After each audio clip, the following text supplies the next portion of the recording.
All right, Walter Wofford back. Short-term rental cash flow roadmap. Here we are at a house that's coming online next week, our old Canton Road house in Jackson, Mississippi. I wanted to show it to you and to use it as an example comparing direct ownership versus arbitrage, which is better for you. So I made this video covering that exact topic. Of course, my AI team, Bill and Judy, helped me do this, but you'll find out in the video some interesting things which to choose from, and it certainly depends on what you're trying to accomplish. If you're trying to get cash flow quickly, arbitrage. If you want to build wealth long term, that'd be the ownership model. So what we did is we bought this house, 1,836 square feet, and this room right here behind us is a 20 by 20 den that was added on some time ago, and so it gave us some choices, some options, and one was to turn that into the den, and we had a formal living room and dining room running across the first part of the house as one room. And what we did is we put a wall up in there, and it was perfect to make 2 more bedrooms out of it. So we're catering specifically for the Amazon data center workers. We got 2 of them going in right now, and I suspect we'll have maybe 5 or 6 more. These are 5 to 7 year build outs where they bring in all sorts of skilled workforce to help them do that. I've had some engineers that are working out at one of them in one of my houses for a year, and they renewed for 2 more years. So that makes it so much easier to operate the short-term rental business if you don't have all that turnover, and the money's great. So that house, it's a 3-bedroom, 2-bath out at the reservoir that's rented to the engineers. I net $5,000 a month, and that's not bad for a 3-bedroom, 2-bath house. So that's the idea, comparing ownership to arbitrage, which one is better. And so my first 6 houses, I owned them. My next 6 houses are going to be arbitrage. So you figure out which is best for you. Thank you. So today we're doing a deep dive into something that gets a lot of buzz right now. Short-term rentals, STRs. Yeah, they're definitely popular. And our mission here, it's pretty straightforward. We want to unpack 2 really distinct paths into the STR world. There's the traditional ownership model, you actually buy the place. And then there's this other model gaining traction, the arbitrage model. That's where you lease and then sublease. Very different approaches. Totally.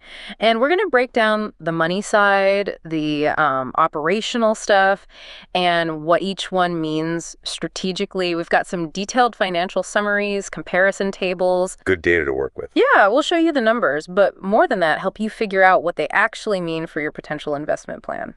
Okay, let's unpack this. Let's start with the classic, the ownership model. So this is the traditional way, right?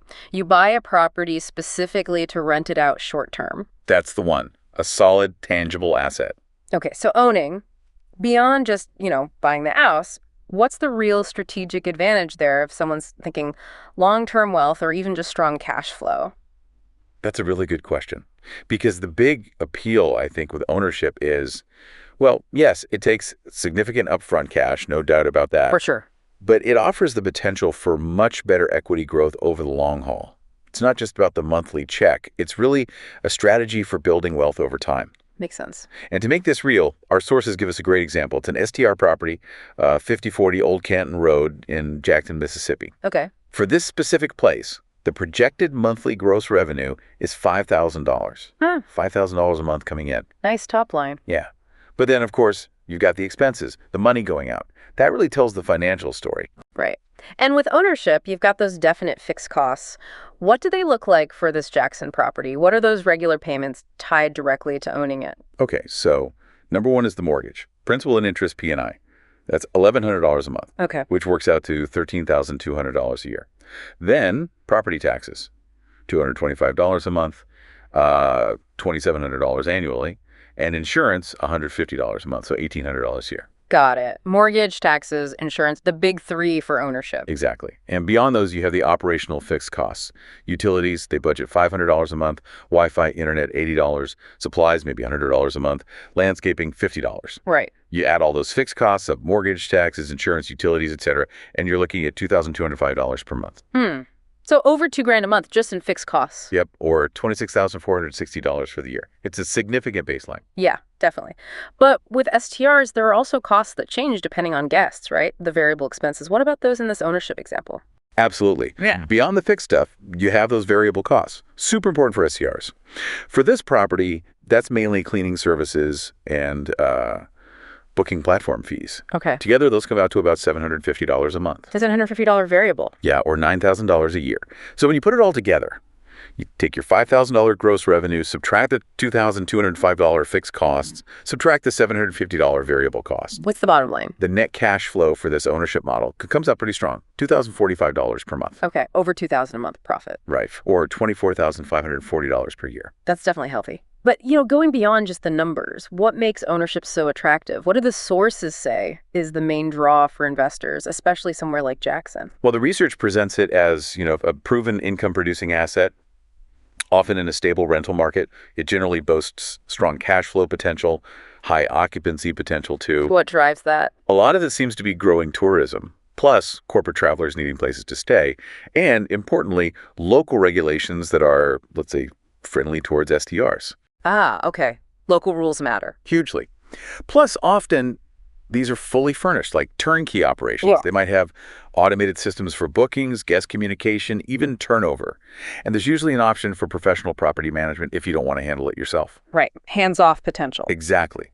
But it's important to remember, while the cash flow looks good, your capital, your money, is tied up in that physical building.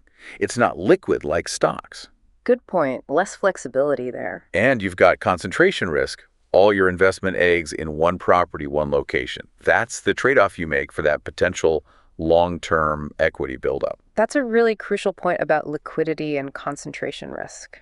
Okay, so now let's pivot. Let's look at the other side, the arbitrage model. Okay. This is a very different beast, isn't it? And it seems like it's getting popular because the barrier to entry is much lower.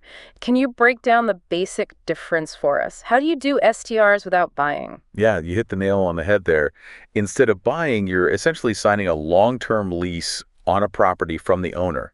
Okay, like a normal renter. Right. But then, with permission, you turn around and sublease it short-term to guests on platforms like Airbnb or VRBO. You control the rental operation, but you don't own the actual house or apartment. No ownership of the asset itself. None at all. And just so we can compare apples to apples, the sources model this arbitrage scenario using the exact same gross rental income.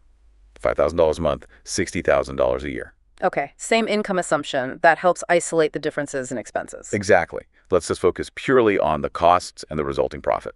So here's where it gets really interesting then. If you're not buying, you're skipping the mortgage, the property taxes, the owner's insurance. So how does the expense side change? What replaces those big ownership costs? That's the key difference. Your main fixed cost becomes your monthly lease payment to the landlord. Ah, the rent you pay. Precisely. Yeah. In our example, that lease payment is $1,400 a month, Mm-hmm. or $16,800 a year. Okay, $1,400 lease compared to the, $1,100 mortgage plus $225 tax plus $150 insurance. So about $470 total for those ownership costs. Roughly, yeah. So the lease payment here is slightly less than that combined PITI, but it's a fundamentally different kind of obligation. It's rent, not debt repayment plus ownership costs. Right, different liability. What about the other fixed costs, utilities, internet? Those look pretty similar, actually. The example budget's $500 a month for utilities, $80 for Wi-Fi, $100 for supplies, $50 for landscaping. Those operational costs are still there. Okay. And what about repairs? That's a big one for owners, often unpredictable.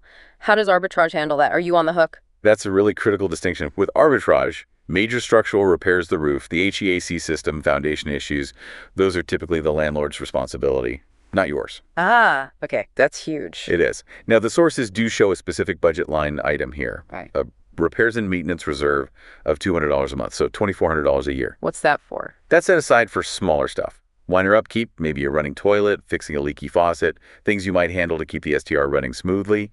But it protects you from those really big, potentially budget-busting repair bills that an owner faces. Got it. So the big ticket items are still the landlord's headache. Pretty much. So adding up all the fixed costs for arbitrage, the $1,400 lease, the utilities, internet, supplies, landscaping, and that $200 repair reserve. Okay. Your total fixed operating expenses come out to $2,330 per month. $2,330 fixed. That's actually a little higher than the ownership fixed total of $2,205. It is slightly in this specific example, mainly because of that repair reserve being added explicitly here, whereas an owner might handle repairs differently from cash flow or personal funds. Interesting. Okay, so like ownership, you'd still have the variable costs, right? Cleaning, booking fees. Yes, those stay the same for comparison purposes. Still $750 a month or $9,000 a year for cleaning and platform fees. All right, so let's do the math again. $5,000 gross income minus $2,330 fixed costs minus $750 variable cost.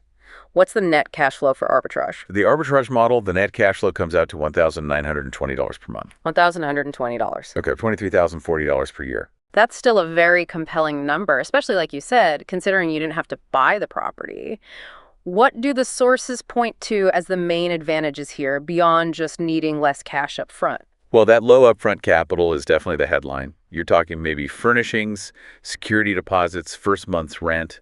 Compare that to a 20% down payment on a house. Huge difference. Yeah, massive. And as we just discussed, the repairs fees. Having major issues handled by the landlord or using that reserve for smaller things really reduces your direct financial liability for unexpected problems. Right. Less risk on that front. And those two things together lead to potentially a much higher cash-on-cash return. Explain that term again, cash-on-cash return. Sure. It's simply your annual net profit divided by the actual amount of cash you personally invested to get started. Okay. Since your initial cash investment for arbitrage is so much lower, just furnishings, deposits, etc., even if your monthly dollar profit is slightly less than ownership, like in this example. $1,920 versus $2,045. Right. That profit represents a much higher percentage return on the small amount of cash you put in. So your initial investment is working harder for you, generating a higher return rate. That makes sense. Higher return on the money you actually invested. Exactly. It's about efficiency of capital. But there's always a but, right? Always a flip side. The flip side is that your entire business relies on the landlord. You need their permission to sublease in the first place. And there's always the risk that they might not renew your lease down the road, or they might add restrictions. That reliance is a significant vulnerability you don't have with ownership.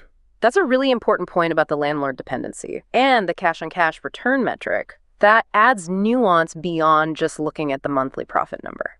Okay, so let's pull this all together. What does this mean for you, the listener? Yeah, let's compare them side by side. We saw ownership netting $2,045 a month. That's $24,540 a year. Arbitrage netted $1,920 a year, or $23,040 a year. So in these specific examples, yes, ownership made slightly more absolute profit each month. About $125 more per month. Right. But what's the bigger strategic picture here when we look beyond just that bottom line number and consider the qualitative differences? Well, connecting this to the bigger picture, it really forces you to ask a fundamental question. What's your main goal? Are you trying to build long-term equity, owning significant assets over time? Or is your priority getting into the market quickly, with less money down, aiming for high returns on that smaller initial investment? Because those qualitative differences really drive the decision, don't they? Absolutely. They're just as crucial as the dollar figures. So let's recap those. Upfront capital. Ownership needs a big down payment, the whole property purchase, arbitrage.